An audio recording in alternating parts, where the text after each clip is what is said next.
On va entendre ce qui s'est passé au national toute l'année, les bonnes choses et les moins bonnes choses, les choses qu'on aurait souhaité et d'autres qu'on n'aurait pas souhaité du tout vivre. Mais c'est ça aussi le syndicalisme, c'est ça aussi la défense des intérêts communs, hein, des syndiqués comme des non-syndiqués.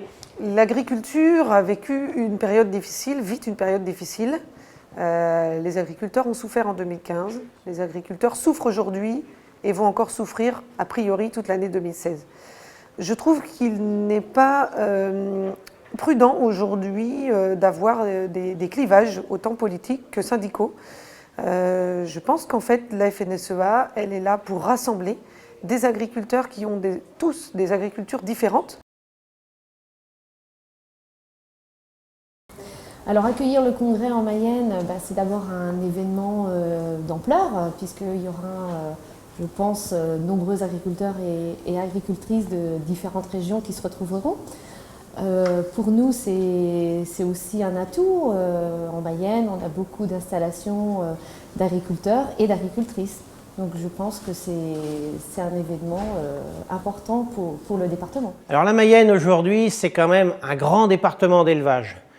Il est peut-être un peu moins grand qu'il y a quelques années parce que la conjoncture lui fait beaucoup de mal. Mais aujourd'hui, il y a des hommes et des femmes en Mayenne qui maintiennent quand même, je dirais, avec leurs bras, avec leur tête, qui maintiennent l'énergie d'un département d'élevage. Et ça paraissait tout naturel, dans une période de crise comme on vit, que la FDSEA 53 puisse organiser le congrès de la FNSEA cette année.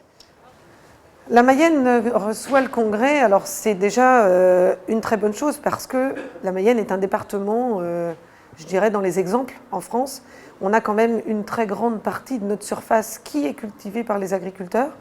On a aussi un réel dynamisme, il faut savoir que tous les actifs mayennais, il y en a une grande partie qui est dans l'agriculture, mais qui est aussi dans les métiers liés à l'agriculture, qui en découlent. On a quand même quelques entreprises qui sont les fleurons de l'agroalimentaire en France. On a un grand nombre d'actifs dans les métiers agricoles et para-agricoles. Je pense que du coup, c'est un joli clin d'œil qui est fait à la Mayenne. La Mayenne est quand même un département agricole, dans tous les sens. Un des départements fleurons en production laitière, en viande bovine, en volaille. Et il reste encore des éleveurs de porc en Mayenne.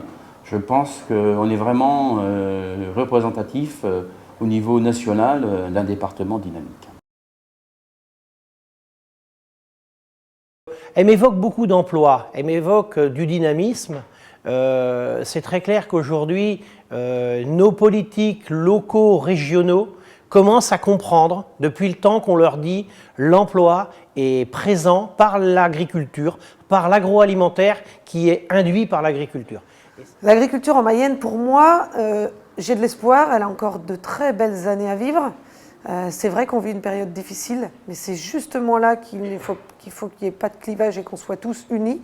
Et donc, c'est en étant tous réunis, en étant tous ensemble, qu'on va réussir à faire bouger les choses, qu'on va réussir aussi à faire réaugmenter nos prix et à ce que toutes nos familles puissent vivre de son métier. Voilà, on ne peut pas se nier les choses, hein. On a un moment difficile comme l'ensemble des départements, un moment de crise où toutes les productions sont touchées, mais je pense qu'on va savoir rebondir et repartir. On a su passer, on a déjà connu des moments difficiles, mais la Mayenne, elle va rebondir, ça c'est clair.